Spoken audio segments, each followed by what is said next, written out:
हाँ जी, नमस्कार जय हिंद सभी को। और आपका अपना चैनल एक्सप्लोरिंग रिएक्शन।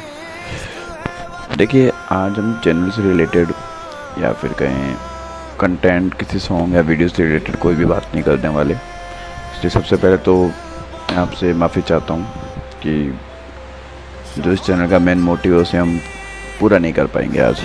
तो आज के लिए माफ़ कीजिएगा। तो देखिए, सबसे बड़ी बात यह है, आज हम बात करने वाले हैं बहुत बड़ी चीज़ की, जो कि हमारी लाइफ में मस्ट होता है। जैसे हमारे जीने के लिए सांस लेना ज़रूरी है, वैसे ही हमारी ज़िंदगी के लिए आज़ादी बहुत ज़रूरी है। ठीक है, आज के दिन हमें आज़ादी मिले हुए पूरे 75 साल हो चुके हैं। लेकिन वो कहते हैं ना कि जिस आज़ादी के लिए जो बड़े बड़े क्रांतिकारी शहीद हुए थे, बड़े बड़े हमारे सेना के जवान शहीद हुए थे, बहुत से न जाने कितने हज़ारों लाखों लोगों ने अपनी जान दी थी, न जाने कितने सारे घरों में मातम छाया था। अगर हम उस चीज़ पर गौर डालें तो आप खुद सोचकर बताइएगा, क्या ये वही आज़ादी है क्या आज के टाइम में जिसके लिए वो लड़े थे वहाँ उन दिनों में? और अगर वो आज़ादी नहीं है, अगर आपका सवाल यहाँ आकर ख़त्म हो जाता है कि हाँ ये वही आज़ादी, तो ठीक है, आप संतुष्ट रहिए, थैंक यू सो मच। लेकिन अगर आपके मन में ये वाला सवाल घर कर जाए कि नहीं यार, ये वो वाली आज़ादी नहीं है, तो फिर सोचना कि वो वाली आज़ादी कहाँ गई। क्योंकि जिस शान से वो लोग लड़े थे ना उस गुलामी वाले राज में, उस शान से तो हम आज जी भी नहीं पा रहे। ये एक सच्चाई है और ये हमें समझनी पड़ेगी, हमें जाननी पड़ेगी इस चीज़ को। जिस शान से वो उस गुलामी के वक्त में जीते थे, आज हम आज़ाद होते हुए भी नहीं जी पा रहे हैं। इस चीज़ का देखिए, पहली चीज़ सबसे बड़ी बात ये है, मैं अपने खुद के स्टैंडर्ड की बात करता हूँ। अपने खुद का एक ये है कि मैं सिर्फ 15 अगस्त और 26 जनवरी को देशभक्ति की बातें नहीं करता। ठीक है, ये सब चीज़ें शायद लोगों के लिए एक स्पेशल दिन हो सकता है, एक स्पेशल कुछ भी मोमेंटम टाइप में वो लोग मनाते हो या नहीं मनाते हो, आई डोंट केयर, सॉरी। लेकिन मेरे साथ में सिर्फ और सिर्फ इतना सा है, आज़ादी का चाहे 15 अगस्त हो या हमारा गणतंत्र दिवस 26 जनवरी हो, हम जैसे पागलों के लिए किसी त्यौहार से कम नहीं होता। सिंपल सी बात है, क्योंकि हमें पता है ना उसकी मतलब वैल्यू क्या है। चलो, हम शायद असली वाली वैल्यू के आसपास भी नहीं, लेकिन हम वो भ्रम वाली वैल्यू के करीब जाना भी नहीं चाहते हैं, इतना हमें अच्छे से पता है। ठीक है, जो एक मास्टर सिफूजी शोले भारद्वाज वो कहते हैं, वतन वालों वतन ना बेच देना, ये धरती ये चमन ना बेच देना, शहीदों ने शहादत दी है इस वतन के वास्ते। और मैं कहता हूँ हमारे वास्ते, तुम शहीदों के कफन ना बेच देना। आज हम यहाँ बैठकर मैं वीडियो बना रहा हूँ, आप लोग भी कुछ ना कुछ काम कर रहे होंगे। किसकी बदौलत? किसकी बदौलत? अगर ये सवाल जहन में है तो जवाब भी होगा। वो जो बॉर्डर पे खड़े हैं, हमारे हिस्से की गोलियां वो खाते हैं अपनी छाती पर, और हम उन्हें सल्यूट तक नहीं कर पाते। रोड पे चलते हैं, कई लोग होते हैं जिनके पास से मिलिट्री व्हीकल्स वगैरह क्रॉस करते हैं, कई लोग होते हैं जो मिलिट्री एरियाज़ को क्रॉस करते हैं, जिनके सामने शोल्डर्स आते ही आते हैं, उन्हें सल्यूट तक। अबे किस टाइप के लोग हैं भाई ये? अगर देखिए, मैं ऐसा कुछ नहीं है कि मैं बेतुकी बातें कर रहा हूँ, लेकिन ये चीज़ जब आप रियल में कभी आपके अंदर ऐसी कोई चीज़ चल रही हो और आप उस चीज़ का मतलब इंसल्ट होते हुए देखोगे ना, आपको फील होगी ये चीज़। अगर आप अपने माँ बाप को बेइंतहा प्यार करते हो, तो एक ऐसा शख्स जो अपने माँ बाप को देखना तक पसंद नहीं करता, उसकी क्या वैल्यू रहेगी आपकी नज़रों में? बस वही चीज़ यहाँ पर है, वही बताना चाह रहा हूँ मैं। देखिए, हमें सम्मान करना चाहिए यार उन लोगों का जो हमारे हिस्से की गोलियाँ वो खुद खाते हैं। जब भी बात इंडिया पे आई है, इंडिया ने हमेशा मुंह तोड़ के रख दिया, चाहे वो कोई भी हो। ठीक है, और मैं तो कहता हूँ जो हम थे या हमारे से पिछली वाली जो भी पीढ़ी थी, मतलब हमारे पिताजी हो उस एज के, अभी तक के हम लोगों में से हम उनमें से एक हैं जिन्होंने एक साथ प्रधानमंत्री के तौर पे अटल बिहारी वाजपेयी और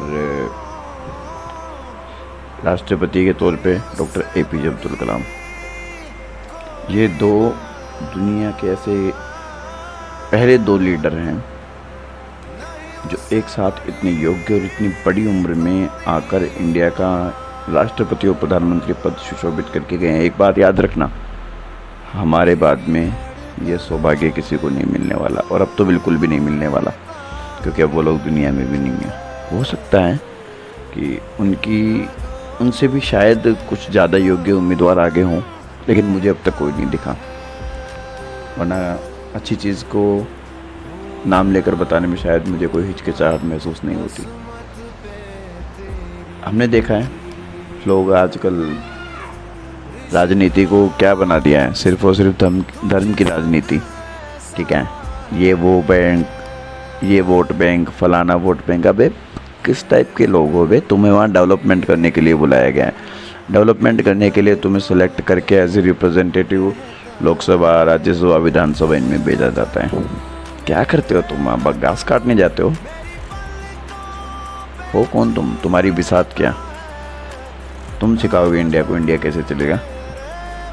ये तुम्हारे बाप दादा की जागीर नहीं है, ये संविधान से चलेगा सिर्फ, और कोई नहीं चला सकता। क्योंकि इस देश में मानता हूँ कई गुलाम भी रहते होंगे आज भी, मानता हूँ कि कई कुछ होते हैं स्पेशल वाले, लेकिन कुछ हम जैसे पागल भी हैं, ठीक है, जिनको किसी जाति का होने पर कोई घमंड नहीं है। बस घमंड है तो सिर्फ एक चीज़ का, हम इंडियंस हैं, हम हिंदुस्तानी हैं। और रही बात ये, भारत विदेशों में और अंतर्राष्ट्रीय स्तर पर अपनी ताकत और अपने साहस का लोहा मनवा चुका है, ठीक है, लेकिन बात ऐसी है, हमारे वो कहते हैं ना, बाड़ी जब खेत को खाती है तो उसकी कोई सुरक्षा नहीं कर सकता, ठीक है। तो हमारे यहाँ पर ही कुछ ऐसे हैं महान लोग जिन्होंने इस देश की इज्जत को शर्मसार किया हुआ है। उसके विपरीत कुछ ऐसे लोग भी जिन्होंने देश का नाम अग्रसर किया है। हाँ, हाल फिलहाल में आप लोग ओलंपिक देख सकते हैं, टोक्यो ओलंपिक्स जो हुए थे, ठीक है, काफ़ी सारे ऐसे स्टेजेस हैं। सबसे, मैं तो मानता हूँ सबसे ज़्यादा सुप्रीम इस देश में कुछ अगर काबिल तारीफ़ है वो है हमारी इंडियन आर्मी, और उनके बाद सेकंड थर्ड नंबर पर जो नेवी और यहाँ एयरफोर्स। बस इंडियन आर्मी और उनकी जितनी भी हेल्पिंग जो टुकड़ियाँ हैं, जैसे फिर आप पैरासिपाही, वो तो लीजेंड्स हैं, ठीक है, इंडियन आर्मी के लीजेंड्स हैं वो। तो इंडियन आर्मी की यूनिट में से ही एक छोटी सी यूनिट बनाई हुई है। इंडियन आर्मी के जो सोल्जर्स होते हैं वही अपने मतलब मैक्सिमम 5 ईयर्स का अपना वो लेके 5 ईयर्स के लिए पैराएसएफ में जा सकते हैं, ठीक है। इंडियन आर्मी से अलग उनकी 36 आवर्स की ट्रेनिंग होती है। अभी अगर प्रेजेंट सिनेरियो में कम ज़्यादा कर दियो तो मुझे पता नहीं, बाकी कुछ टाइम पहले 36 आवर्स की थी, लेकिन वो ट्रेनिंग नहीं होती भाई वो महासंग्राम होता है, खुद का खुद से युद्ध होता है। वो इंसान के दिमाग से किस हद तक खिलवाड़ किया जा सकता है, उस चीज़ का सबसे best example in the world है वो। और भारत की जो मिलिट्री ट्रेनिंग है, भारत की जो पैराएसएफ ट्रेनिंग है, सिर्फ एक ही कंट्री से कम है, वो है अमेरिका। उसका सबसे बड़ा एक रीज़न हम मान सकते हैं कि हमारा जो भी मिलिट्री बजट्स वगैरह जो होते हैं थोड़ा डाउन है, क्योंकि देखिए इकोनॉमिकली भी इंडिया अमेरिका जितना डेवलप नहीं है, वो एक डेवलप्ड कंट्री है और हम अभी डेवलपिंग फॉर्म में चल रहे हैं। बस वही चीज़ है, बाकी कई जगह तो अमेरिका भी पीछे भग चुका है। लेकिन देखिए बात ऐसी है, हमें यार ये चीज़ प्लीज़, अगर आप लोग ये कर रहे हैं कि 15 अगस्त को स्टेटस डाल के अपनी देशभक्ति शो आउट कर रहे हैं, 26 जनवरी, देखिए बेसिकली आपको संविधान ने ये अधिकार दिया है कि आपके पास अभिव्यक्ति की स्वतंत्रता है, ठीक है। आप आर्टिकल 19 के तहत कुछ भी अपनी फ्रीडम को एक्सप्रेस कर सकते हैं, आप अपने एक्सप्रेशन को दिखा सकते हैं, शो आउट कर सकते हैं, कोई दिक्कत नहीं है। एंड इलीगल भी है, कानूनी मान्यता है इस चीज़ को। लेकिन आप खुद सोचिए, जिन्होंने अपनी ज़िंदगियां कुर्बान करने से पहले 1 मिनट नहीं सोचा, क्या आप उनकी शहादत को सिर्फ 1 दिन में समेट कर रख दोगे? ये असंभव है, इम्पॉसिबल है ये। और जिसको भी लगता हो तो वीडियो के कमेंट सेक्शन जो है एकदम खुला है, हर एक कमेंट का मैं खुद रिप्लाई करूँगा, चाहे आप किसी भी टाइप का कमेंट करें।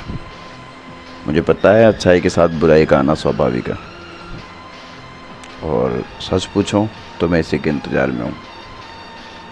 और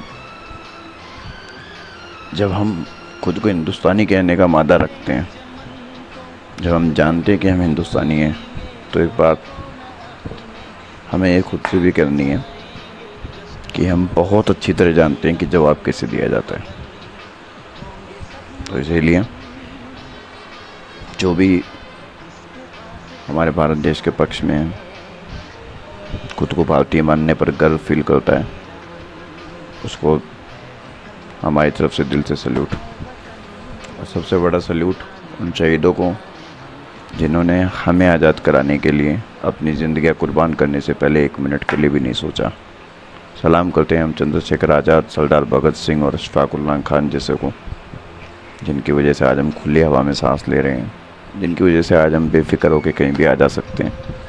हमारे साथ पाकिस्तान वाला कोई मंसूबा नहीं है। ससुरा 4 बार सिक्योरिटी जांच होता है उनका, यहाँ छाती तान के जाते हैं। Yes, we are Indians. शांति और फ़ख्र बिल्कुल गर्व से कहते हैं कि हाँ, हम भारत से ताल्लुक़ रखते हैं। उनकी जैसे नहीं है, लगाओ स्कैनर, पूरा बॉडी स्कैन करो। ये फ़र्क है। और हमारे को ये जो फ़र्क है ना, उनमें और इनमें, जो तीसरा मुल्क देखता है, उस फ़र्क को बढ़ाना नहीं, हमें दुश्मनी की आड़ में उनसे बुरा नहीं, उनसे बेहतर बनना है। इंडिया ग्रेट है, ग्रेट था और ग्रेट रहेगा। किसी भी डेवलपिंग कंट्री के फॉर्म में इंडिया से ज़्यादा डेवलपिंग कोई भी नहीं है, और ना कोई हो सकता, क्योंकि यहाँ के लोग हैं ना, अपरंपार हैं, सब मल्टी टैलेंटेड हैं। सब अपने आप पर फ़ख्र करें क्योंकि आप भारत के वासी हैं। जय हिंद, इंकलाब जिंदाबाद, वंदे मातरम।